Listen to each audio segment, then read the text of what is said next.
So hello everyone, this is Gaurav bhaiya. तो आज की वीडियो के अंदर यार मैं आपको ना एसएसटी का जो लेटेस्ट सिलेबस है वो बताने वाला हूँ। अब बहुत सारे बच्चे बोलेंगे कि भैया कुछ दिन पहले आपने एसएसटी का सिलेबस अपलोड किया तो था।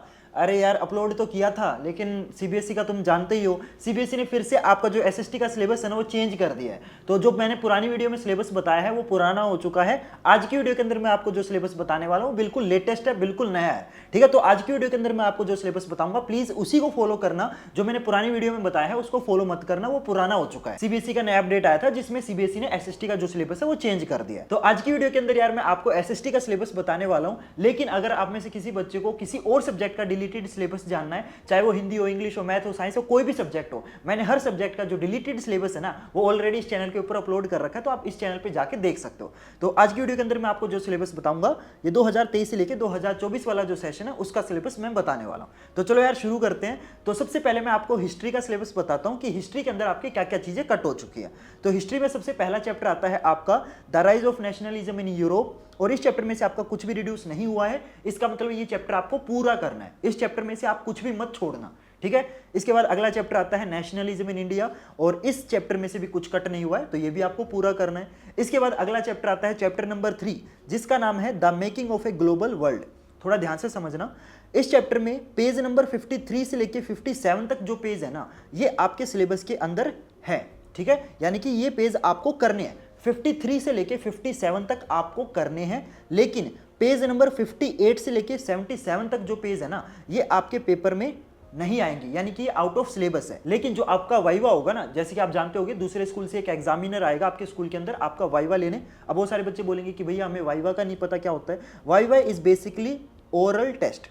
ठीक है, तो ओरल टेस्ट होता है, इसमें क्या होता है दूसरे स्कूल से एक एग्जामिनर आता है आपके स्कूल के अंदर और वो आपसे सब्जेक्ट के रिगार्डिंग कुछ ओरल क्वेश्चंस पूछता है और उस बेसिस पे आपके जो नंबर है वो लगाए जाते हैं। ठीक है, तो इन पेजेस से आपके वाइवा में से क्वेश्चन पूछे जा सकते हैं। हालांकि अगर आप मेरे से पूछोगे तो जो आपका एग्जामिनर होगा ना वो आपका इन पेजेस से क्वेश्चन नहीं पूछेगा, क्योंकि एग्जामिनर है ना यार इतना तो वो स्मार्ट होता है कि वो हमेशा क्वेश्चन उसी चीज में से पूछता है जो आपके सिलेबस में है। ठीक है, भले ही सीबीएसई आपको ये बोल दे कि भाई ये आपका वाइवा के अंदर आने वाला है, लेकिन जो वाइवा लेने वाला जो टीचर है वो कभी भी आपका इन पेजेस से क्वेश्चंस नहीं पूछेगा। इसलिए मैं आपको ये कहूंगा कि आप इन पेजेस को ना कंप्लीटली इग्नोर मार देना, ये पेजेस आप बिल्कुल मत करना। ठीक है, तो आप सिर्फ और सिर्फ ये पेजेस करना।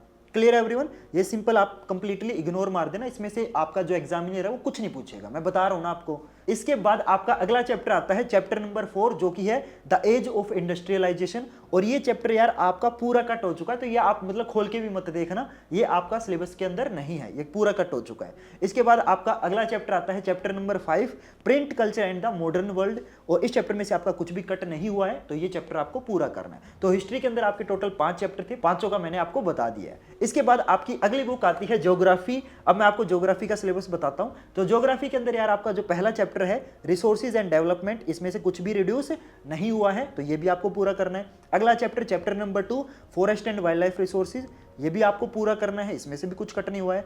अगला चैप्टर आता है चैप्टर नंबर 3 वाटर रिसोर्सेज, ये भी आपको पूरा करना है, इसमें से भी कुछ कट नहीं हुआ है। चैप्टर नंबर 4 एग्रीकल्चर, ये भी आपको पूरा करना है, इसमें से भी कुछ कट नहीं हुआ है। अगला चैप्टर आता है chapter number 5 minerals and energy resources, ये भी आपको पूरा करना है। इसके बाद अगला चैप्टर आता है चैप्टर नंबर 6 मैन्युफैक्चरिंग इंडस्ट्रीज, और ये भी आपको पूरा करना है। इसके बाद 7th चैप्टर आता है आपका life lines of national economy, और इस चैप्टर में से सिर्फ और सिर्फ आपके मैप्स आएंगे। ठीक है, तो इस चैप्टर में से आपका कोई भी क्वेश्चन नहीं आने वाला है। आप इस चैप्टर को पढ़ना भी मत, इसके क्वेश्चन आंसर भी याद मत करना, लेकिन इस चैप्टर के सिर्फ और सिर्फ आप जितने भी मैप है ना वो अच्छे से समझ लेना, क्योंकि इस चैप्टर में से सिर्फ और सिर्फ आपके मैप आएंगे, क्वेश्चंस नहीं आएंगे। क्लियर है एवरीवन, तो इस चैप्टर का सिर्फ और सिर्फ आपको मैप वर्क करना है। क्लियर। इसके बाद आपकी अगली बुक आती है इकोनॉमिक्स। अब मैं आपको इकोनॉमिक्स का सिलेबस बताता हूं। तो इकोनॉमिक्स का जो चैप्टर 1 है डेवलपमेंट, इसमें से आपका कुछ भी रिड्यूस नहीं हुआ है, तो ये भी आपको पूरा करना है। इसके बाद अगला चैप्टर आता है chapter number 2 sectors of Indian economy, ये भी आपको पूरा करना है, इसमें से भी कुछ कट नहीं हुआ है। Chapter number 3 money and credit, ये भी आपको पूरा करना है, इसमें से भी आपका कुछ कट नहीं हुआ है। इसके बाद आपका अगला चैप्टर आता है chapter number 4 globalisation and the Indian economy. अरे यार मैंने गलती से यहाँ पे चैप्टर 1 लिख दिया, ये 4 है। ठीक है, मिस्टेक हो जाती है यार। तो ये चैप्टर नंबर 4 है, चैप्टर नंबर 1 नहीं है, ठीक है, मैंने गलती से चैप्टर नंबर 1 लिख दिया था। क्लियर? तो चैप्टर नंबर 4 जो है globalisation and the Indian economy, और इस चैप्टर में से आपके सिर्फ 2 टॉपिक आएंगे, ठीक है, सिर्फ 2 टॉपिक आपको पढ़ना है, उसके अलावा आप कुछ भी मत करना, ठीक है। सिर्फ आपके इस चैप्टर में से 2 टॉपिक आएंगे। कौन कौन से हैं वो 2 टॉपिक? पहला टॉपिक है आपका व्हाट इज ग्लोबलाइजेशन, ये आपको करना है। दूसरा टॉपिक है आपका factors that have enabled globalization. सिर्फ और सिर्फ ये जो 2 टॉपिक है ना आपके, ये आपके सिलेबस के अंदर है, इसके अलावा आपको इस चैप्टर में से कुछ भी नहीं करना है, ठीक है। दोनों टॉपिक आपको मैंने बता दिए कि कौन कौन से आपके सिलेबस के अंदर है। इसके बाद अगला चैप्टर आता है चैप्टर नंबर 5 कंज्यूमर राइट्स, और ये चैप्टर भी यार आपका पूरा कट है। सिर्फ और सिर्फ इस चैप्टर में से वाइवा में आ सकता है, लेकिन मैंने आपको बताया ना जो एग्जामिनर होगा ना वो आपका सिर्फ उसी चैप्टर में से क्वेश्चन पूछेगा जो आपके सिलेबस के अंदर है। सीबीएसई ने हालांकि ये बोला है कि एग्जामिनर आपका इस चैप्टर में से पूछ सकता है, लेकिन मैं कह रहा हूं आपको कि एग्जामिनर इस चैप्टर में से क्वेश्चन नहीं पूछेगा, क्योंकि एग्जामिनर थोड़ा तो स्मार्ट है यार। क्योंकि ये जो चैप्टर है ना आपके स्कूल के अंदर पढ़ाया ही नहीं जाएगा, मैं बता रहा हूं ना, आपके जो स्कूल टीचर है ना वो इस चैप्टर को कंप्लीटली इग्नोर मार देंगे। तो आप टेंशन मत लेना, क्योंकि जो एग्जामिनर है वो इस चैप्टर में से क्वेश्चन नहीं पूछेगा, तो आप इसको पूरा ही कट मान लो। क्लियर? इसके बाद आपकी लास्ट बुक आती है सिविक्स, और सिविक्स का सिलेबस मैं बता देता हूं आपको। तो सिविक्स का पहला चैप्टर है आपका पावर शेयरिंग, इसमें से आपका कुछ कट नहीं हुआ है, पूरा करना ये। इसके बाद सेकंड चैप्टर आता है फेडरलिज्म, इस चैप्टर में से भी कुछ कट नहीं हुआ है, तो ये भी आपको पूरा करना है।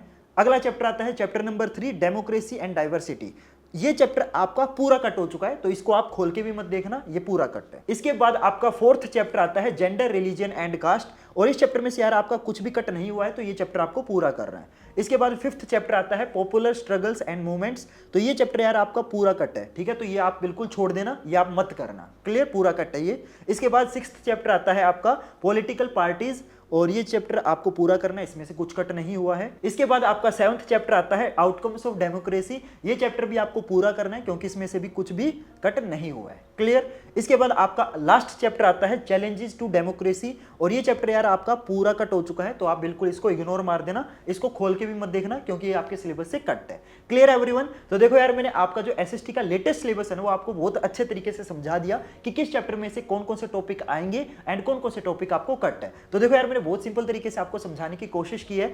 होप करता हूं यार आपको अच्छे से सारी चीजें समझ आ गई होंगी। अगर आपको यार सारी चीजें अच्छे से समझ आई तो मैं आपसे रिक्वेस्ट करता हूं कि प्लीज यार वीडियो को लाइक कर देना। देखो यार वो आपके लिए 1 लाइक है, लेकिन वो आपका 1 लाइक ना मेरे को ऐसी हजारों वीडियो बनाने के लिए मोटिवेट करता है, तो प्लीज यार वीडियो को लाइक कर देना। और अगर आप में से किसी बच्चे को किसी और सब्जेक्ट का डिलीटेड सिलेबस जानना ना, तो आप मेरे चैनल को सब्सक्राइब कर सकते हो, क्योंकि इसी तरीके से मैंने आपके जितने भी सब्जेक्ट है, चाहे वो हिंदी हो, इंग्लिश हो, मैथ हो, साइंस हो, कोई भी सब्जेक्ट हो, हर सब्जेक्ट का जो डिलीटेड सिलेबस हो ऑलरेडी अपने चैनल के ऊपर अपलोड कर रखा है। तो अगर आपको किसी और सब्जेक्ट का डिलीटेड सिलेबस जानना है तो बस वो सब्सक्राइब वाला बटन दबा दो, सिंपल। और इस वीडियो को यार अपने फ्रेंड्स और क्लासमेट के साथ जरूर शेयर कर देना, क्योंकि अभी भी ना बहुत सारे ऐसे बच्चे हैं जो मेरी पुरानी वीडियो को ही रियल मान के बैठे हैं। मैं उनको बता देना चाहता हूं कि मैंने पिछली वीडियो में जो आपको एसएसटी का सिलेबस बताया था वो उस टाइम सही था, ठीक है, लेकिन उसके बाद सीबीएसई का एक नया अपडेट आया है जिसके अंदर सीबीएसई ने आपका एसएसटी का जो सिलेबस है वो चेंज कर दिया है, ठीक है। तो इस वीडियो के अंदर मैं आपको जो सिलेबस बता रहा हूं ये लेटेस्ट सिलेबस है, बिल्कुल नए वाला सिलेबस है, लेकिन पुरानी वीडियो के अंदर पुराना सिलेबस है, ठीक है, वो मत करना,